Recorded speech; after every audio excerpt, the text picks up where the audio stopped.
자, 기념 페이지로 잠깐만 넘어와서 우리 근계수에 관해서 다시 한 번만 체크하고 넘어가도록 합시다.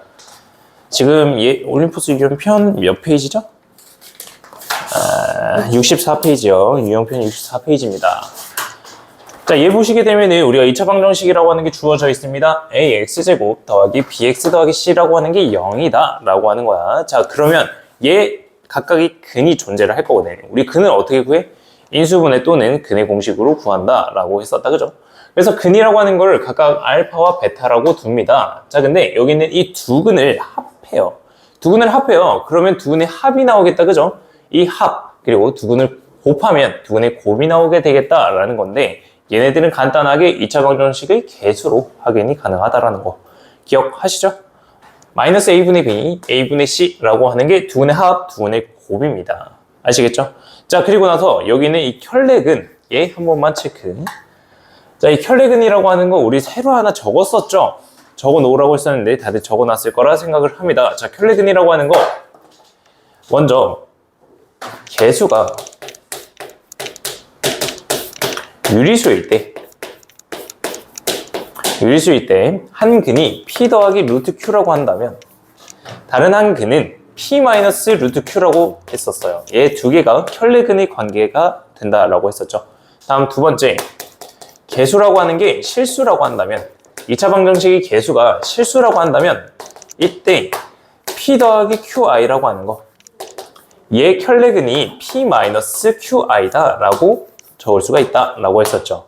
근데 여기서 조심해야 되는 게 뭐냐, 개수가 실수라고 나왔어. 근데 한 근이 p 더하기 루트 q라고 나왔네? 얘 켤레 안 생긴다라고 했었지. 그치? 얘가 켤레가 아니야. 이때는 유리수일 때만 얘가 켤레인 거야. 개수가 실수라고 한다면 켤레가 아니야, 이 두 개는. 알겠지? 그러면 어떻게 풀어야 되냐? 근의 공식 적으면 돼요. 알겠죠? 자, 그래서 이렇게 두 개 체크만 해주시고 뒤로 넘어가도록 합시다. 자, 오늘 할 거 유형 19번이에요. 뒤로 쭉 넘어가시죠.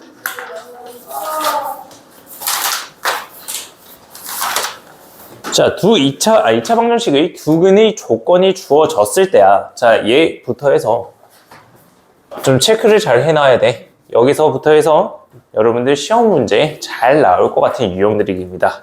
가장 기본적인 게 아니고요. 조금씩 이제 응용이 들어가기 시작하는 거다 라고 알아주시면 되겠습니다. 자, 얘 2차 방정식이 있는데 이 2차 방정식의 근의 조건이 주어지는 거야. 먼저 첫 번째, 두 근의 차이가 주어집니다. 그리고 두 근이 연속인 정수다, 연속인 홀수다, 이런 식으로 조건이 주어지는 거야.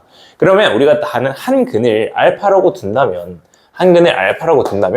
차이가 k라고 하는 거기 때문에 알파 마이너스 k 또는 알파 플러스 k라고 두고 문제를 풀어주시면 돼요. 이렇게 두 근이 나왔네. 그러면 이 두 근 가지고 근계수까지 적용이 가능하겠다, 그죠? 다음, 연속인 정수야. 연속인 정수. 얘를 좀 체크를 잘 해놔야 돼. 자, 연속인 정수면은 당연히 알파라고 하는 게 한 근이면 1을 더한 알파 플러스 1이 근이 되겠다, 그치? 하지만 얘 짝수라고 나온다면, 연속인 짝수라고 나오고 연속인 홀수라고 나온다면 얘로 계산을 해줘야 돼요. 연속인 짝수라고 한다면 뭐 알파라고 하는 게 있으면 얘는 뭐 알파 플러스 2라고 둘 수도 있지만 연속인 홀수 같은 경우에는 얘로 둬야 된다는 거예요. 아시겠죠? 이해돼요? 물론 이 홀수도 얘로 둬도 돼요. 알파라고 하는 게 홀수라고 하기 때문에 2를 더한 거 얘도 마찬가지로 연속된 홀수이기 때문에 얘로 둬도 상관없습니다. 하지만 얘로 푸는 게 좀 더 깔끔하게 나와요. 얘 체크 한번 해주시면 되겠습니다. 자, 그러면 밑에 있는 대표 문제를 한번 같이 쭉 보고 어떻게 푸는지 한번 보고 그 밑에 있는 문제를 풀어보도록 하죠. 자, 62번 문제 보게 되면 2차 방정식이 주어져 있고요. 얘 두 근의 차이가 6이래요. 하나를 우리가 알파라고 둬볼까? 그러면 다른 하나는 뭐가 돼요? 알파 마이너스 6 또는 알파 플러스 6이라고 할 수가 있겠다. 자, 그래서 얘네 두 개가 근이 되겠네? 그죠? 두 근의 합 얼마야? 얘 바로 나와야 된다. 두 근의 합 얼마야? 2. 근계수다, 그죠? 두 근의 합하면은 2 알파 더하기 6이라고 하는 게 되고 얘가 2가 된다라는 거, 얘 진짜 바로 나와야 돼. 다음, 알파라고 하는 거 구할 수가 있겠네. 알파라고 하는 거 마이너스 2가 되겠다라는 거지. 자, 그 다음은 K 값을 구해야 돼. K 값은 어디 자리에 있는 거야? 두근의 곱자리에 있겠네. 알파라고 하는 거 구했잖아. 이제 얘 마이너스 2랑 4라고 하는 걸로 구해졌잖아. 얘 두근의 곱이네. 마이너스 8이네. K-1이 마이너스 8이 되네. K는 마이너스 7이네. 라고 구할 수가 있는 거야. 간단하죠? 그래서 근에 대한 조건이 주어졌을 때 이렇게 문제를 풀 수가 있다라는 거고요. 자, 밑에 있는 64번 문제를 한번 풀어보시죠. 예, 2분입니다. 2분 드릴게요. 64번 문제 빨리 풀어보시죠. 자, 64번 문제를 한번 보죠. 자, 두 근이요, 연속된 홀수가 된대요. 우리가 연속된 홀수라고 나오게 되면은 얘를 두 근을 이렇게 둘 수가 있다. 먼저 첫 번째 2알파 마이너스 1, 그리고 나머지는 2알파 플러스 1이라고 하는 걸로 둘 수가 있을 거야. 그지? 자, 그리고 나서 이 두 근의 합, 두 개 더하면 4알파잖아. 맞아? 4알파라고 하는 게 얼마가 되는 거야? 얘 2K가 되겠네? 다음, 얘 두 근의 곱이거든. 두 근의 곱이라고 하는 게 12K-33이라고 하는 게 된다라는 겁니다. 자, 그러면 두 근의 곱을 한번 해볼게요. 4알파 제곱의 마이너스 1이라고 하는 게 12K-33이 된다라는 뜻이다. 그지? 맞아요? 자, K라고 하는 거, 얘를 알파로 한번 바꿔볼까? 그러면 K라고 하는 게 2알파가 된다라는 거를 알 수가 있다. 그지? 이 K를 다시 한번 여기다가 집어넣어 보는 거야.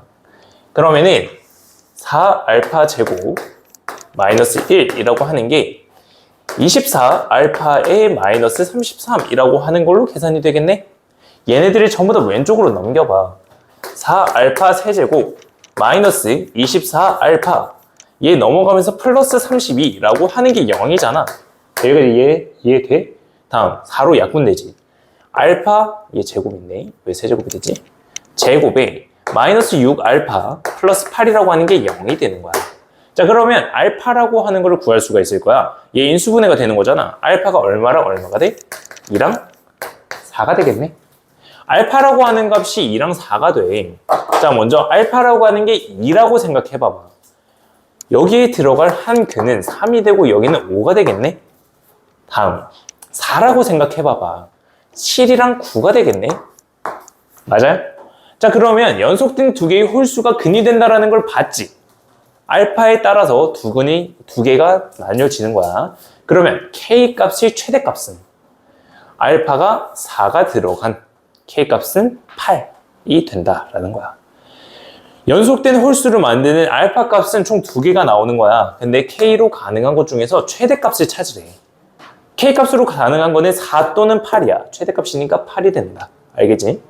그래서 이 두 근의 관계가 나온다라고 했을 땐 근을 얘로 두는 것부터가 먼저야. 얘가 가장 핵심인 거야.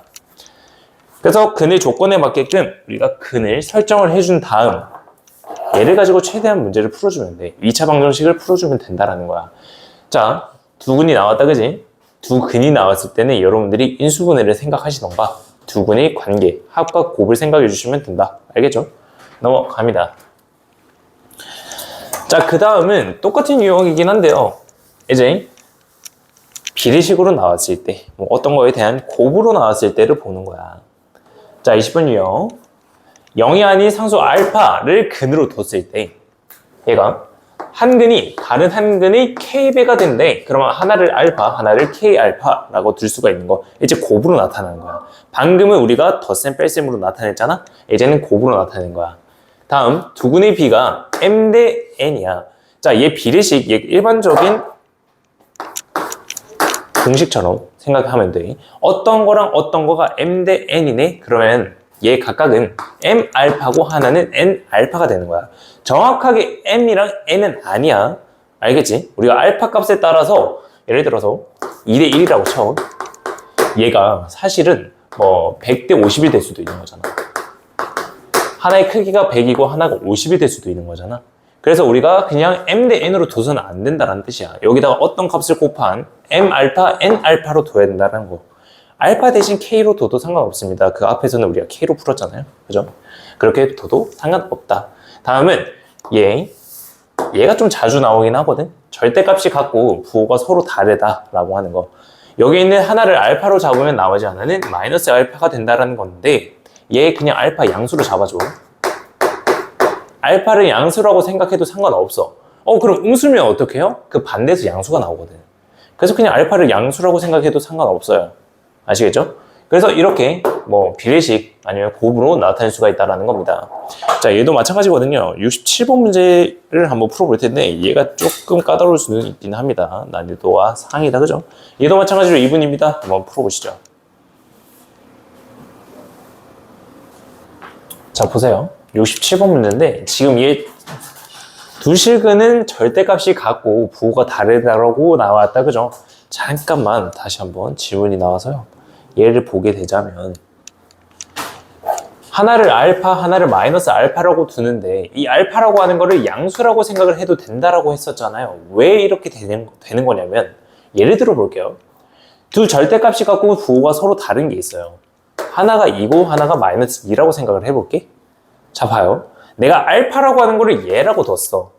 그러면 나머지 하나는 자연스럽게 마이너스 알파가 되겠지.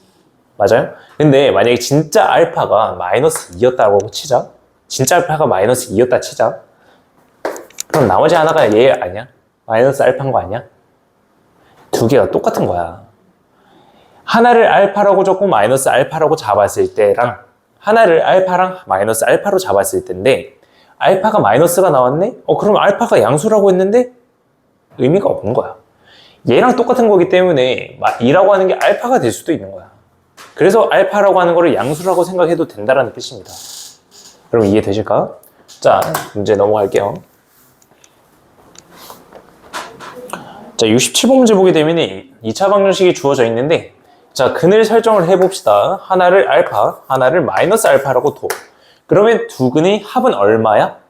당연히 0이겠다, 그지? 부호가 다르고 절대값이 같으니까 두 근의 합은 0이 되는 거야. 얘가 합자리다, 그지? 합자리인데 얘가 0이 된다라는 뜻이지. 그러면 A라고 하는 게 인수분해에서 3이 되거나 마이너스 1이 된다라는 걸로 구할 수가 있겠네? 다음. 얘 봐요. 두 근의 곱이잖아. 두 근의 곱인데 얘가 마이너스 6A 플러스 2래. 잘 생각해봐. 얘 두 개가 절대값이 같아. 근데 부호가 서로 다르네? 얘네들 곱하면은 부호가 마이너스가 나올까 플러스가 나올까? 마이너스가 나오는 거야. 즉 여기 있는 곱자리가 0보다 작아야 된다는 뜻이야. 마이너스 6a 더하기 2라고 하는 게 0보다 작다? 그러면 그때 a 값은 3이 될 수밖에 없겠지. 마이너스 1이 되면 양수가 되는 거잖아. 그래서 a라고 하는 거는 3이라고 구할 수가 있는 거야. 이해돼? 그래서 a 값 3 구했다. 다음 2차 방정식을 서로 다른 두 근의 곱을 구하라고 하네. 이때 얘 a에다가 3 집어넣으면 곱자리 바로 나오잖아. 맞아요? 마이너스 18 더하기 2가 되니까 마이너스 16이 되겠네. 3 마이너스에 마이너스 16 계산하게 되면 19가 되겠죠. 2번이 정답입니다. 이해되세요? 그래서 두 근의 절대값이 같고요. 부호가 다르다라고 하는 거, 얘는 특별한 성질이 있죠? 기억해 놓으시면 됩니다. 두 근의 합은 0이고요. 두 근의 곱은 음수가 된다라는 거. 아시겠죠? 자, 넘어갑니다. 자, 그 다음은 유형 21번입니다. 유형 21번 문제 보시게 되면 얘 두 근이 주어졌을 때 2차 방정식을 구하는 거다. 두 근이 주어졌잖아? 그치? 그러면 너네들이 제일 잘해야 되는 건 뭐냐면 얘야. 얘를 적을 줄 알아야 돼. 두 근이 주어졌어. 근데 2차 방정식이래. 최고차항은 안 주어졌어. 그러면 최고차항 A라고 하는 거 곱하기 x- 첫 번째 근, x- 두 번째 근이라고 하는 게 0이다 라고 적는 거. 얘를 잘해줘야 돼. 얘만 잘 적어도 너네들 나중에 나올 4점짜리 문제, 고난도 문제 생각보다 쉽게 풀리는 거 볼 수 있어. 알겠지? 각각 근이 주어졌을 때 이 2차 방정식 근의 작성을 잘 해주셔야 된다. 얘 다 전개하면 얘 그대로 나옵니다. 아시겠죠? 조심해야 되는 건 여기 있는 A. 얘 잘 빠뜨리거든. 근데 얘까지 꼭 잘 챙겨줘야 됩니다. 얘가 또 어디서 나왔냐면은 나머지 정리할 때 나왔었어. 우리가 2차식으로 할 때 ax 더하기 bx 더하기 c라고 뒀잖아. 최고차항 a로 뒀었지. 그때처럼 이거 놓치지 마. 2차 방정식이 있어도. 알겠지? 자, 넘어갑니다. 얘는 어렵진 않아요. 밑에 있는 70번 문제 한번 풀어보도록 하죠. 얘도 마찬가지로 2분.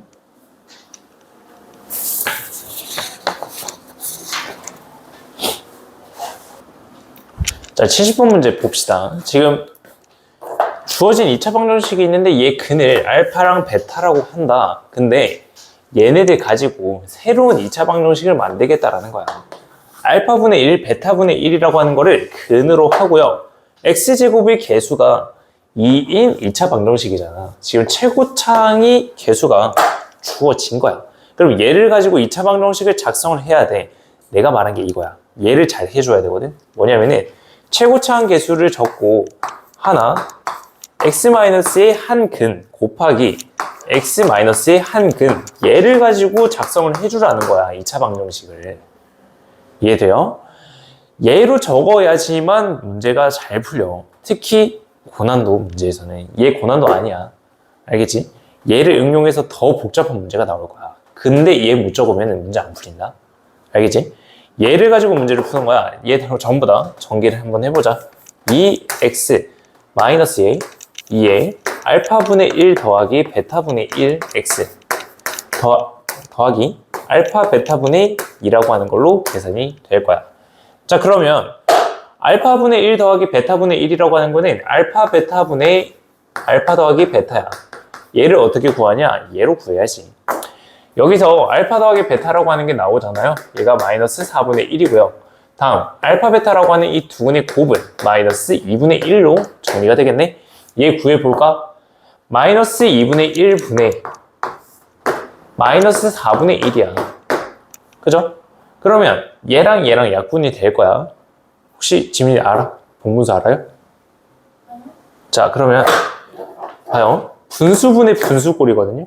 얘는 계산을 어떻게 하냐? 얘네 두 개를 곱해서 분모로 들어갈 거야. 그러면 4가 되죠. 그 다음에 얘랑 얘랑 곱해서 분자가 될 거예요. 그럼 얘랑 얘랑 곱하면 2가 되는 거잖아요. 그래서 얘 계산하게 되면은 4분의 2라고 하는 값이 나옵니다. 마이너스랑 마이너스랑 곱해져서 플러스예요. 알겠죠? 얘 한번 익혀두시면 돼요. 그리고 여기에 있는 분모는 분모끼리 약분이 돼요. 그리고 분자는 분자끼리 약분이 됩니다. 그래서 얘랑 얘랑 약분해서 얘가 2가 되는 거거든요. 약분하면 2분의 1이죠. 얘도 2분의 1이 되는 거예요. 얘가 번분수라고 하는 겁니다. 아시겠죠? 자, 그래서 얘 2분의 1이 된다라는 걸 구했으니까 여기 자리에 2분의 1이 들어가면 돼요. 그러면 이 x제곱에 마이너스 x가 되고 알파 베타는 마이너스 2분의 1이잖아? 마찬가지로 번분수 이용하면 마이너스 4가 되겠다. 그죠? 얘가 2차 방정식이 된다라는 거예요. 그래서 이 문제의 가장 핵심은 얘입니다. 얘를 적을 수 있냐 없냐. 자, 그리고 지금 우리 중에서 한 명이 그냥 두 근의 합, 두 근의 곱으로 바로 얘를 작성을 했거든요. 어떻게 했냐? 얘네 두 개를 더한 거를 먼저 구해요. 그러면 2분의 1이라고 나오거든요. 근데 우리가 최고차항 개수가 a니까 근계수로 생각을 해서 두 근의 합은요. 이걸 지우고 보여줄게요. 얘 두 근의 합은요. 최고차항 2분의 두 개의 합이 두 근의 합이 아니지? 너 어떻게 구했니? 네. 너 어떻게 구했니? 그래서 알파분의 1 더하기 베타분의 1을 얘 구했지. 그러면 어떤 개수가 될 텐데, 이렇게 구해야겠다. 2분의 여기 x의 개수. 얘로 구했지. 아니야? 최고차항 분의 x의 개수 얘 아니야? 그래서 x 개수 찾고 상수항 찾고 그런 거 아니었어? 아니랍니다. 자, 우리 작성하는 것처럼 하시죠.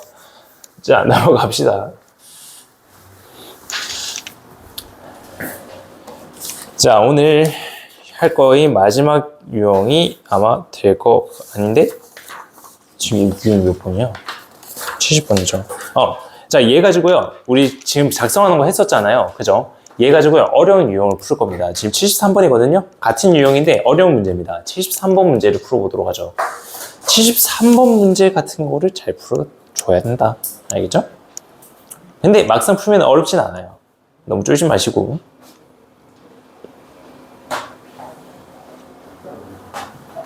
자, 73번 문제 보게 되면 지금 2차 방정식이 주어져 있고 두근이 나와 있습니다. 자, 얘 보자마자 두근의 합 구할 수 있고요. 두근의 곱 구할 수가 있습니다. 자, 얘가 된다라는 거고, 다음 조건을 만족을 시키는데 이때 a 더하기 b 더하기 c 값을 구하여라. 자, 가조건부터 봅시다. 얘 식을 보자마자 여러분들은 본능적으로 알파 베타라고 하는 걸로 묶으셔야 돼요. 왜냐? 인수분해를 하셨잖아요. 그게 안 되면은 인수분해 제대로 안 한 거예요. 자, 얘 알파 베타로 묶어냅니다. 그러면 알파 더하기 베타라고 하는 걸로 바뀌겠네? 그러면 알파 베타라고 하는 게 얘고요. 알파 더하기 베타가 얘거든요. 두 개를 곱하면 되겠다, 그죠? 2a 제곱에 플러스 2a가 되겠네? 얘가 12래. 됐어요? 자, 다음 2로 다 약분시켜서 얘 넘겨서 a 인수분해까지 합니다. a로 가능한 값은 마이너스 3 또는 2가 되겠죠. 중요한 건 전 생략할게요. 자, 그 다음에 알파 베타라고 하는 값이 음수래요. 얘가 알파 베타잖아. 얘가 음수가 되기 위해서는 a가 마이너스 3? 아니지. 2가 돼야지. 맞아요? 그래서 a라고 하는 거는 2라고 구할 수가 있다라는 거야. 자, 그러면 여기 있는 이 2차식이라고 하는 게요, x제곱에 플러스 4x 마이너스 3은 0이다 라는 식으로 바뀐다 라는 것이. 물론 얘는 필요가 없기는 해. 어쨌든 자, a가 2입니다. 얘가 3이 되고요, 얘는 5가 되겠다, 그죠? 3과 5를 근으로 하고요, 2차항의 개수가 1인 2차 방정식, 얘 근작성 하면 되지. 1 곱하기에 x-3 곱하기에 x-5까지만 구해주면 되는 거잖아. 얘가 2차 방정식이죠. 다 전개합니다. x제곱에 마이너스 8x 플러스 15라고 하는 게 0이겠다. 자, b라고 하는 건 마이너스 8이고요. c라고 하는 거 15가 되는 겁니다. 다 더하게 되면 예? 맞나? 네. 네? 맞아요? 아닌데? 군대요? 5번이죠. 그죠? 자, 그래서 얘만 잘하시면 돼요. 우리가 최고차항 주어지고 두근이 주어졌다. 근작성으로 2차 방정식만 작성하면은 이런 문제도 뭐 충분히 푼다라는 거지. 알겠죠? 가조건이 안 풀렸다면 여러분들 인수분해가 덜 된 겁니다. 인수분해 문제 더 푸셔야 되고요. 나조건이 안 풀린다. 근작성을 못 하시는 거예요. 아시겠죠? 얘네들 어디서 내가 막히는지 반드시 파악하실 필요가 있다는 겁니다. 알겠죠? 자, 그 다음에 유형 22번인데요. 얘를 나가기 전에 잠깐 쉬었다가 진행하도록 하시죠.